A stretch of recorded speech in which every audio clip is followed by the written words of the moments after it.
আজরাইল নবীর দরবারে আসলেন, আয়েশা বলে নবী আমার যদি পারমিশন দেন আপনার রূহটাকে আমি রবের দরবারে নিয়ে যাবো, আর যদি না দেন আপনার রূহ আমার নেওয়ার মতো সক্ষমতা নাই।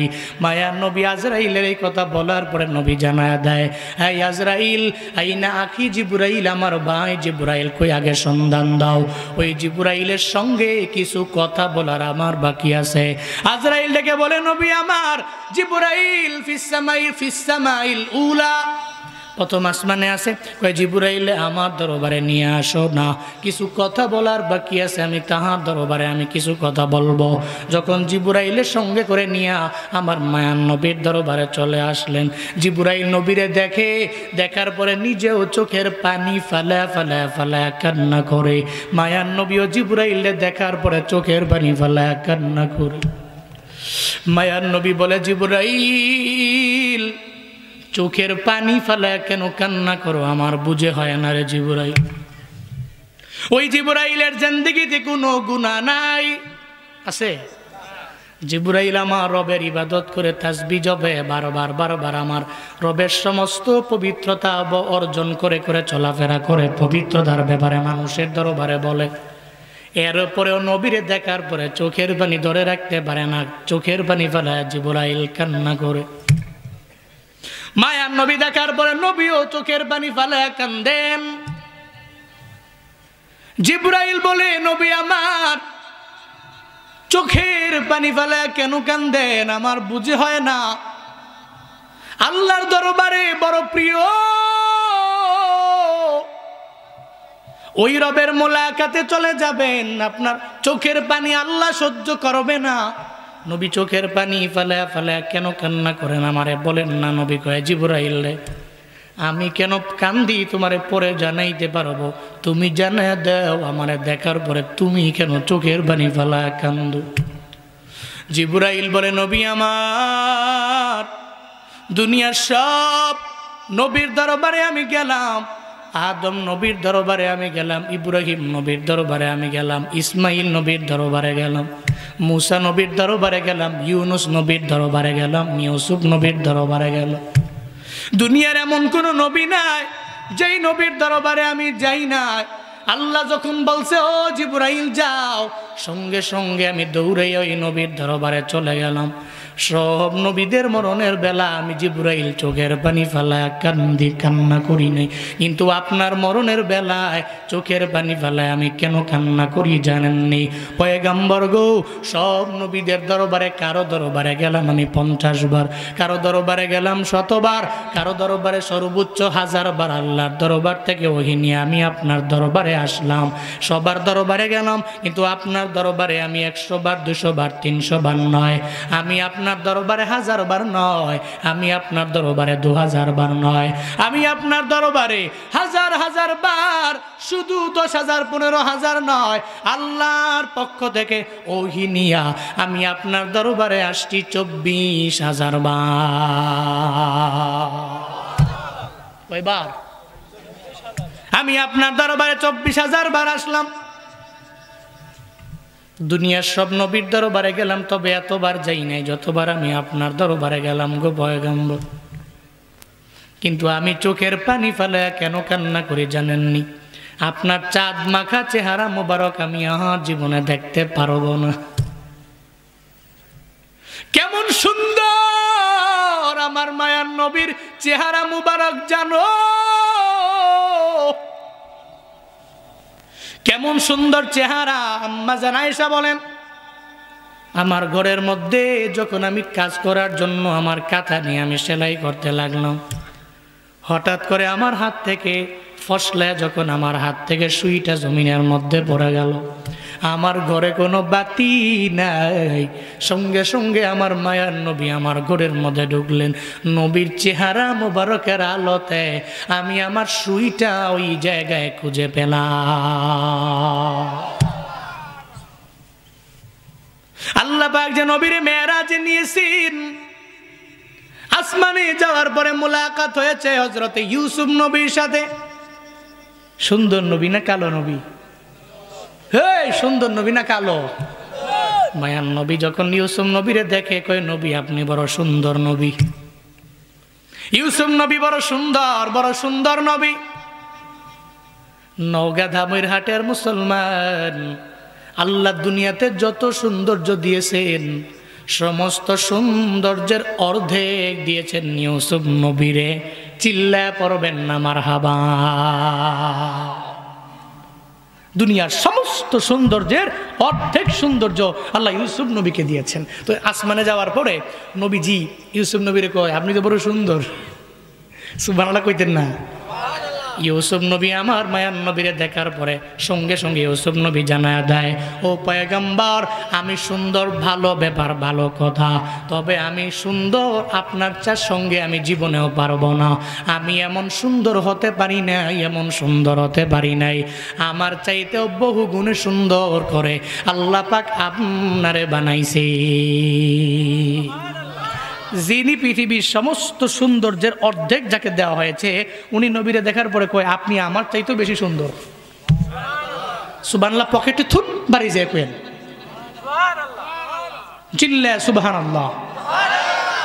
কি সুন্দর নবীজি, কি সুন্দর নবীজি। জিবরাইলকে নবী, আপনারে দেখার পরে আমার চোখ দিয়া অটোমেটিক পানি ঝরে, কারণ আপনার চলে যাওয়ার পরে জীবনে কোনোদিন আপনারে দেখবো না, এই জন্য আমি চোখের পানি ফালায়া ফালায়া কান্না করি নবী আমার।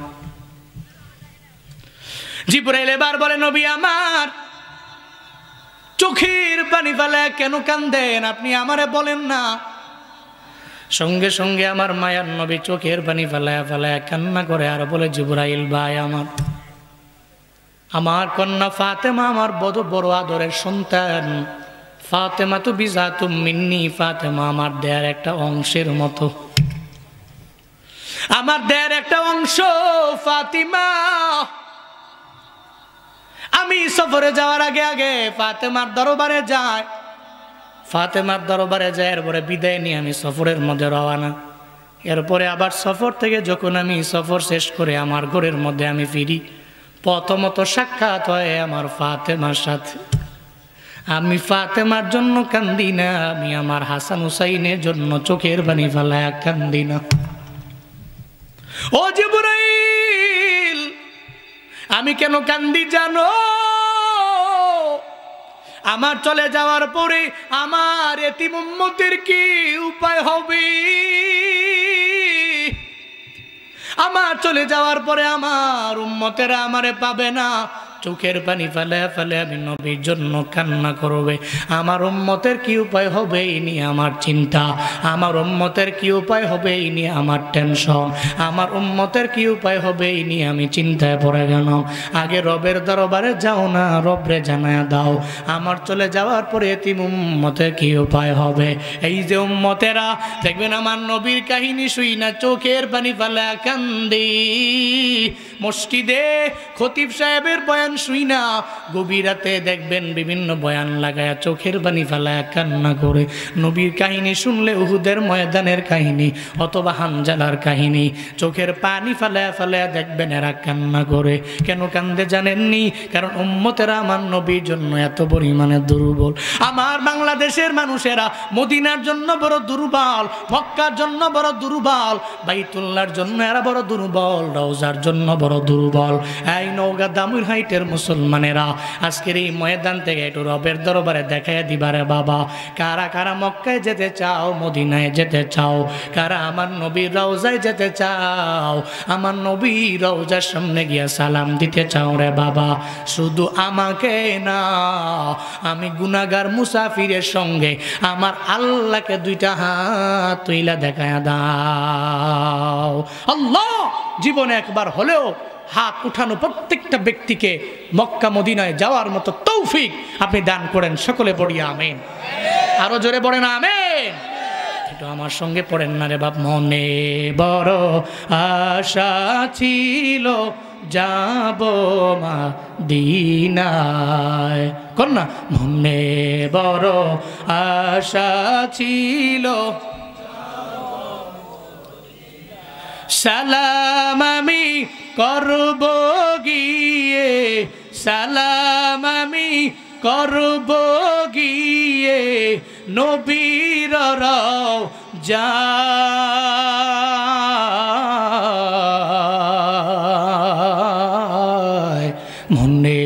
বড় আশা ছিল। কন্যা আশিক রাসূলরা মন থেকে মনে বড় আশা ছিল, আরব সাগর পারি দিব, নাই কই আমার তরি পাখি নয় তো উড়ে যাব ডানাতে ভর করি, আরব সাগর পারি দিব, নাই কই আমার তরি পাখি নয় তো উড়ে যাব ডানাতে ভর করি। আমার আশায় আছি সম্বল নাই, আশায় আছি সম্বল নাই, আশায় আছি সম্বল নাই, করি কিও পায়,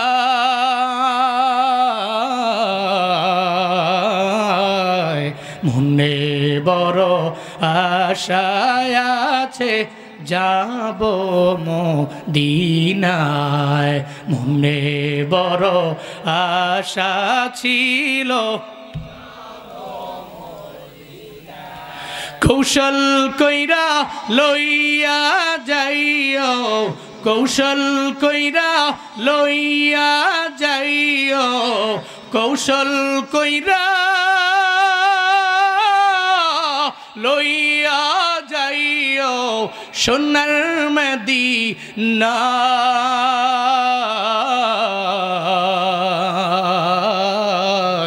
মনে বড় আশা ছিল, মনে বড় আশা ছিল যাব মদিনায়, মনে বড় আশা আছে। মক্কা মদিনায় যাওয়ার জন্য বান্দার টাকা লাগে না, বরং ইশক লাগে।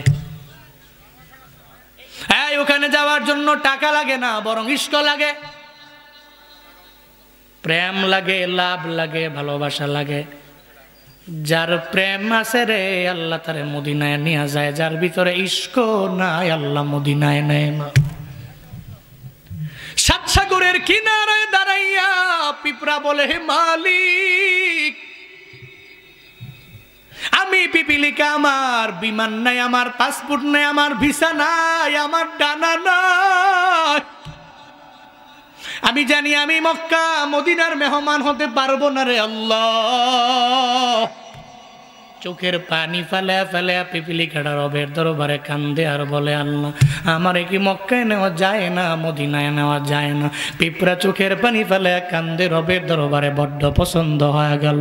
আল্লাহ কয়, কবুতর, রুমি রহমাতুল্লাহ আলাইহি বলেন, এই কবুতর, আমার ওই পিঁপড়ার দরবারে যাও না, তার তোমার পায়ের মধ্যে পিঁপড়ারে নেও না, আর তাকে দুই দইরা ঘুরে ঘুরে মক্কা মদিনা দেখায় দাও না।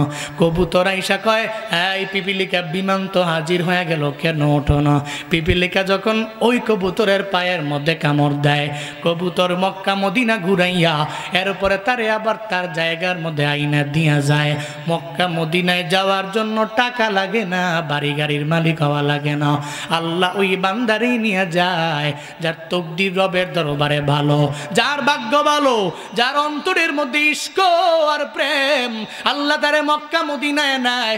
এই নওগাঁর মুসলমানেরা প্রেম নিয়ে যদি রবের দরবারে চোখের পানি ফেলে ফেলে রবের দরবারে কাইন্দা বলতে পারো, আল্লাহ গো, আমার টাকা নাই, আমার অ্যাবিলিটি নাই, তবে নবীর প্রতি ইশকটা আমার পরিপূর্ণ অন্তরের মধ্যে আছে, তুমি কি আমারে মক্কা মদিনায় নেবা না?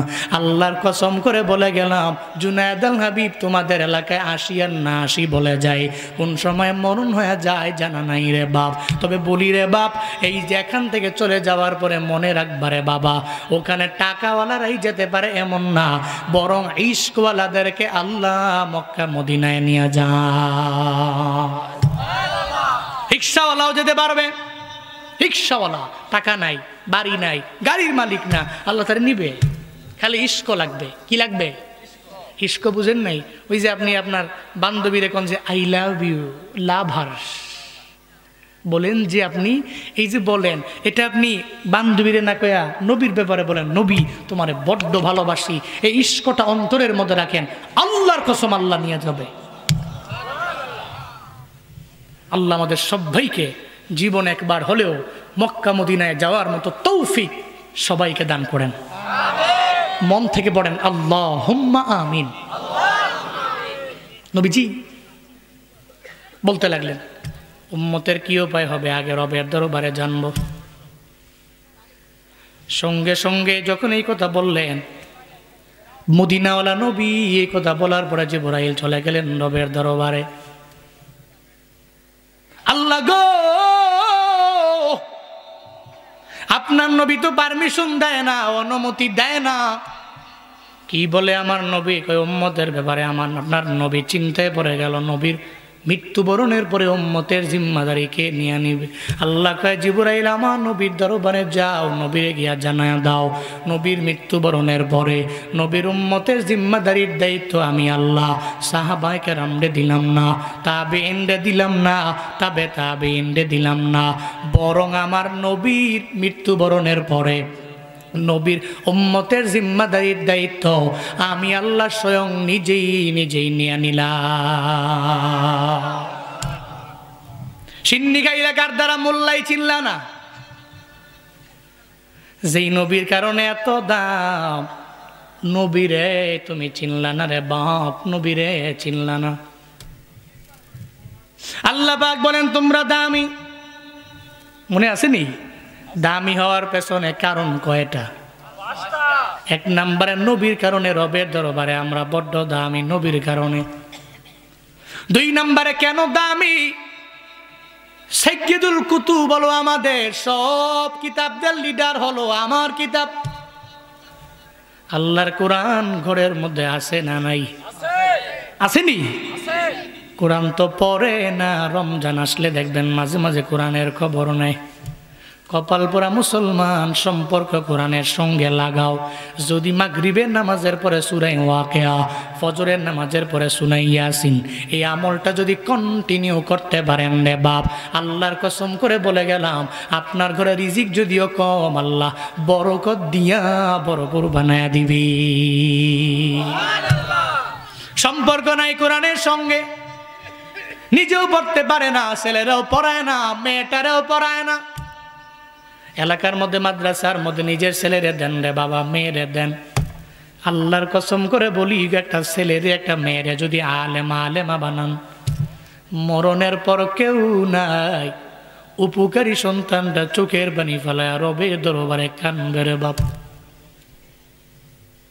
হাফেজে কোরআনটা বসে থাকে না, মা বাবার ইন্তেকালের খবর পাওয়ার পরে সঙ্গে সঙ্গে দেখবেন সূরা ইয়াসিন পড়ে, চোখের পানি ফেলা কান্দে, রবের দরবারে বলে আল্লাহ গো, আমার বাবার কবর তুমি জান্নাতের বাগান বানাও। একটা হাফেজে কোরআন যখন চোখের পানি ফেলাইয়া রবের দরবারে আবদার জানায়, মনে রাখবারে বাপ, ও যে দোয়া করে রবের দরবারে মায়ের নামে, বাবার নামে, সন্তান যখন মৃত আব্বা আম্মার জন্য দোয়া করে, আল্লাহ ফিরায় না, সন্তানের দোয়ার বদৌলতে আল্লাহ মা বাবার কবর জান্নাতের বাগান বানায়। এই জন্য বাবা কিতাবের সাথে সম্পর্ক রাখা লাগবে কি লাগবে না? যেই কিতাবের কারণে আমরা দামি হয়ে গেলাম, ওই কিতাবের সাথে সম্পর্ক লাগানো লাগবে। 3 নম্বরে যেই কারণে আমরা দামি, 3 নম্বর কারণ হলো সাইয়্যিদুশ শুহুর আমরা পেলাম। সব মাসের নেতা হলো রমজান মাস। কোন মাস? কোন মাস? সব মাসের লিডার হলো রমাদান। চলতেছে শাবান, সামনে রমজান মাস আছে না নাই? এই রমজান মাস আল্লাহ মায়া করে দিলে এত পরিমাণে দামি মাস রে বাবা। ওই রমজানে কেউ যদি একটা নফল ইবাদত করে, ওই নফলটা নফল থাকে না, বরং ফরজ হয়ে যায়। কেউ যদি রমজানে একটা ফরজে আমল করে, একটা ফরজ থাকে না, বরং ওটা 70টার সমান হয়ে যায়। আল্লাহুম্মা বারিক লানা ফি রজব ওয়া শাবান ওয়া বাল্লিগনা রমাদান। আল্লাহর কাছে বলো, ও মালিক, কত মানুষ রমজানের আগে মারা যাবে, আমারে নিও না। রমজান পর্যন্ত যদি আমার হায়াতটারে তুমি বাড়ায়া না দাও, 11 বছর আমি 11 মাস আমি থাইকা আমার লাভ নাই যদি আমি 1 মাসই না পাই। কারণ রমজান রবের দরবারে এত দামি মাস, পুরো 11 মাস আমি পেলাম, রমজান পেলাম না, মনে হয় যে পুরা বছরটাই আমার বৃথা চলে গেল গো আল্লাহ। কত মানুষ মারা যায় ট্রাকের নিচে পড়ে, বাসের নিচে পড়ে, হুন্ডা অ্যাক্সিডেন্টে, প্রাইভেট কার অ্যাক্সিডেন্টে। আল্লাহ তুমি আমারে মারিও না, রমজান পর্যন্ত তুমি আমারে নিয়ে যাও। সকলে চিল্লে পড়ে না আমি। মানুষ থাকে না, চলে যায়, মরতে হবে, মরণশীল। তবে আল্লাহ রমজানের আগে নিও না তুমি আমাদের। মরণ থাকলে রমজান মাসের মধ্যেই মরণ দিও, রমজানের আগে দিও না। আগে যাতে রমজান পাই, 2-3টা রোজা রাইখা রমজানের রহমত যাতে আমরা হাসিল করতে পারি, এরপরে তুমি আমাদের নিও। এটা রবের দরবারে বেশি বেশি বান্দা বলবেন। মনে রাখবেন রে বাবা, আপনার তকদির বড় খারাপ, এটা পরিবর্তন হয় দুয়ার মাধ্যমে। কিসের মাধ্যমে? কিসের? দুয়ার মাধ্যমে পরিবর্তন হয়। লা ইয়ারুদ্দুত তাকদীর ইল্লা দুআ। নবীজি বলেন, তকদির এবং ভাগ্য পরিবর্তন হয় না দোয়া ছাড়া। দোয়ার মাধ্যমে আল্লাহ পরিবর্তন বানায় দেয়। মনে রাখবেন রে বাবা, ওয়ালা ইয়াজিদুল উমর ইল্লাল বীর। আপনার হায়াত বৃদ্ধি পাবে না নেক আমল করা ছাড়া। গুনাহ করলে হায়াত কমে, নেক আমল করলে হায়াতটাকে বাড়ায়া দেয় কি? আপনি নেক আমলের মাধ্যমে রমজানের জন্য অপেক্ষা করেন, আল্লাহ আমার রমজানে পৌঁছায় দিও। রমজানের আগে তুমি আমারে মরণ দিও না, মরণ দিও না, মরণ দিও না। নবীজি শিখাইয়া দিয়া গেলেন, এই রমজানের আগে এই উম্মতেরা প্রস্তুতি নিয়ে নাও। শুধু আমরা কেন, আসমান ওলারাও প্রস্তুতি নেয়। স্বয়ং আল্লাহ পর্যন্ত রমজানের জন্য কেমন প্রিপারেশন নেয় জানো নি? নবীজি বলেন, ইজা জা রমাদান ফুতিহাত আবওয়াবুল জান্নাহ। যখন রমজান আসে, আল্লাহ জান্নাতের 8টা দরওয়াজা আল্লাহ ওপেন করে দেয়। শুধু তাই না, মদিনাওয়ালা নবী জানায়া দেয়, ইজা জা রমাদান ফুতিহাত আবওয়াবুর রাহমা। যখন রমজান আসে, রহমতের সমস্ত দরওয়াজা বান্দার জন্য ওপেন করে দেয়। এই বান্দারা, রমজান আসার পরে রমজানের প্রথম 10 দিন রহমতের দিন। ওই রহমতের দিনে চোখের পানি ফালাইয়া রবের দরবারে একটু আবদার জানাইতে যদি পারেন, গো আল্লাহ আমার ঘরে রহমত নাই, তুমি রহমত দাও। রহমতের সমস্ত দরওয়াজা যেই মাসের মধ্যে খোলা হয়, আল্লাহর দরবারে যদি চাইতে পারো, আল্লাহ যদি আমার ঘরে রহমত দেয়, আমার আল্লাহর লস নাই। আল্লাহ যদি গজব দেয়, আমার আল্লাহর বিন্দু মাত্র পরিমাণ লাভ নাই। আল্লাহর দরবারে তুমি কাঁদো আর বলো, আল্লাহ তুমি রমজানের প্রথম 10 দিনই আমার ঘরের মধ্যে রহমত দিয়ে ভরপুর বানায়া দাও। নওগাঁর মুসলমান বলো না, আল্লাহ যদি রহমত দিয়া দেয়, আল্লাহর বিন্দু মাত্র পরিমাণ ক্ষতি হবে হবে। ঘরটা যদি রহমত দিয়া ভরপুর হয়ে যায়, আল্লাহর এই ব্যাপারে লাভও নাই, লসও নাই। রবের দরবারে আবদার জানাও, আল্লাহ সমস্ত রহমতের দরওয়াজা তুমি ওপেন রাখলা, আমার ঘরটারে তুমি পরিপূর্ণ রহমত দিয়া ভরপুর বানায়া দাও। শুধু তাই না, আল্লাহ মদিনাওয়ালা নবী জানায়া দেয়, যখন রমজান চলে আসে, আল্লাহ যখন রমজানের আভাসটা পায়, গুল্লি কথা বোয়াবন্নার, আল্লাহ সঙ্গে সঙ্গে সমস্ত জাহান্নামের দরওয়াজাগুলো বন্ধ করে দেয়। এরপরে শয়তান যে একটা আছে, বারবার আমাদের ধোঁকা দেয়, আছে না নাই? আসেনি? আল্লাহ পাক ওই শয়তানের শিকলাবদ্ধ করে দেয়, বন্দি করে দেয়। সুলসিলাতি শায়াতিন, মদিনাওয়ালা নবী বলেন, ওই শয়তানটারে আল্লাহ শিকল দিয়া পরিপূর্ণ বাইধা দেয়। ওই শয়তানটারে আল্লাহ পাক রব্বুল আলামিন, ওই শয়তানটারে আল্লাহ শিকল দিয়া বাইধা রাখে, যাতে বান্দারে ডিস্টার্ব করতে না পারে। তাহলে মনের মধ্যে যদি প্রশ্ন, হুজুর আমগো এলাকার জুয়ান পোলা করে, রমজানে রোজা রাখে না, রমজানে গালিগালাজ করে, ঝগড়া করে, এমন ব্যক্তি আছে না নাই? আসেনি? শয়তান তো শিকলাবদ্ধ, শয়তান তো বন্দী, মানুষগুলো কেমনে অন্যায় করে, কেমনে অপরাধ করে। যদি মনের মধ্যে প্রশ্ন জেগে যায়, মিনাল জিন্নাতি ওয়ান নাস, শয়তান তো দুই ধরনের, একটা জিন শয়তান আর একটা মানুষ শয়তান, আছে না নাই? দেখবেন বন্ধু বিড়ি টানে না, আর এক বন্ধু কয় বিড়িটাই না দেয়, কি মজা, কি ফিল, খালি খায়া দেখ। মদখোর বন্ধু আর একজনে মদখোর বানায়, গাঞ্জা খাওয়াই নেয় আর একজনের গাঞ্জা খাওয়ার গুনগান গায়। খায়া দেখ, দেখবি যে দুনিয়ার সব খালি তুরি মনে হয়। মদ খাইলে ফিল কি জানেন? সব খালি আমার, বুঝেন নাই? দুই মদখোর মদ টদ খায়া ঢাকার গুলিস্তানে হাঁটাস, তো এক মদখোর আর এক মদখোর বন্ধু, দুইজনই মদখোর। একজনে আর একজনে কয়, বন্ধু গুলিস্তানের এই 10 তলা বিল্ডিং, রাস্তার পাশের বিল্ডিং রাস্তার মাঝে কেমনে আইলো? বন্ধু যেটা কয় এটা আরেক মদখোর, কোন হেসে কইছো, বুঝলাম না, রাস্তার পাশের 10 তলা বিল্ডিংটা মাঝে কেমনে আইলো? চল তাহলে দুইজনে ধাক্কায়া বিল্ডিং সোজা করে দিই। বিল্ডিং বলে ধাক্কায়, 10 তলা বিল্ডিং, হ্যাঁ বলে ধাক্কায় সোজা করে দিব। তো দুই বন্ধু ঢাকাইতেছে, 5 মিনিট ঢাকায়, শরীরে ঘাম অভাব নাই, ঘামের পানিতে অবস্থা টাইট। বন্ধুকে বন্ধুর কাজ করি, কাপড় চোপড় খুইলা এরপর ধাক্কায়। তো কাপড় চোপড় খুইলে রাস্তার মাঝে রাইখা ধাক্কানি শুরু। এদিকে এদের কাপড় চোপড় দেখা ফেলছে গুলিস্তানের ছেঁচড়া চোর। কি চোর? ছেঁচড়া চোর। গুলিস্তানের যে ছেঁচড়া চোর, ওরে সুবহানাল্লাহ। আমি মাঝে মাঝে পল্টনে গেলে, গুলিস্তানে গেলে সুবহানাল্লাহ ভাবতে, আমি সাবধান, বি কেয়ারফুল। মোবাইল টোবাইল এমনি ধৈরা টুরা কোন সময় কে টান দেয় হুদিস নাই। ছেঁচড়া চোর, এর কথা হইল যা পামু কালকে কিনা গিয়া গাঞ্জা খাইলাম শেষ। এই চোরের কাজ এটা। গুলিস্তানের চোরেরা দুই মদখোরের কাপড় চোপড় চুরি করে লয়ে গেছে গা, হেরা কিন্তু ঢাকাইতেছে। তো একটা পর্যায়ে বিল্ডিং ধাক্কানো, এটা কিন্তু খামখেয়ালি কাজ না। তো 10 তলা বিল্ডিং, দুইজন মানুষ ঠেলতেছে, কি খামখেয়ালি মনে করছেন? কষ্টের কাজ। 30-35 মিনিট ধাক্কায়া, কত না ধাক্কাইব, বন্ধুকে বন্ধু বাদ দে। আরে বাদ দেবো কেন? যদি কোনোভাবে এই বিল্ডিং রাস্তার মাঝে থেকে যায়, কালকেই লোকাল বাস এসে অ্যাক্সিডেন্ট করবে।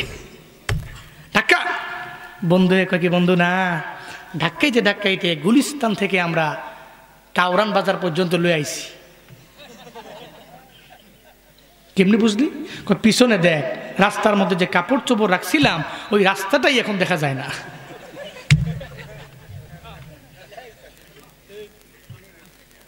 এজন্যই মদ হালাল না হারাম? হালাল না হারাম?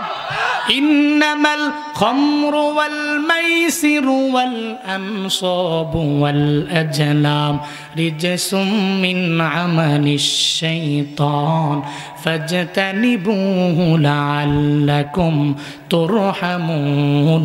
চিল্লা পড়েন আল্লাহু আকবার। আল্লাহ পাক বলেন, ইন্নামাল খামর, নিশ্চয়ই মদ, ওয়াল মাইসির এবং জুয়া, ওয়াল আনসাব এবং প্রতিমা, ওয়াল আজলাম এবং লটারি, রিজসুম মিন আমালিশ শাইতান, এটা মুমিন বান্দার কাজ হতে পারে না, এটা শয়তানের কাজ। চিল্লা বলেন ঘোষণা কা। মদখোর বন্ধু বন্ধুরে মদখোর বানায়। রমজানে বন্ধু বন্ধুরে বলে, বন্ধু আমার 2024 সালে তুমি রাখলা না, 25 সালেও রাখার দরকার নাই। দেখবেন বন্ধু বান্ধবের প্রলোভন দেয়, তোমার মায়ে দেখে না, বাবায় দেখে না, কেউ দেখে না। এই জন্যই রমজানে বন্ধুর প্ররোচনার মধ্যে পইরা দেখবেন রোজা রাখে না এমন যুবক আছে না নাই? এই যুবকেরা, তোমার মায়ে বুড়ি হওয়ার পরে রোজা রাখতে পারলে, তোমার বাবায় বুড়া হয়ে যাওয়ার পরে রোজা রাখতে পারলে, তুমি কেন পারো না? আসরের ময়দানে রবের দরবারে কি হিসাব দিবা আমায় বলো না? কোনো জবাব নাই, আল্লাহর কাছে বলাও যাবে না। কিন্তু এই চিন্তা নিয়ে যুবকেরা চলে, আমারে কেউ দেখে না, আমার বাবায় দেখে না, মাতবর দেখে না, ইমাম দেখে না। নওগাঁর মুসলমান বলো না, কেউ দেখে না, দেখে কে? কেউ দেখে না, আল্লাহ দেখে। বুজুর্গ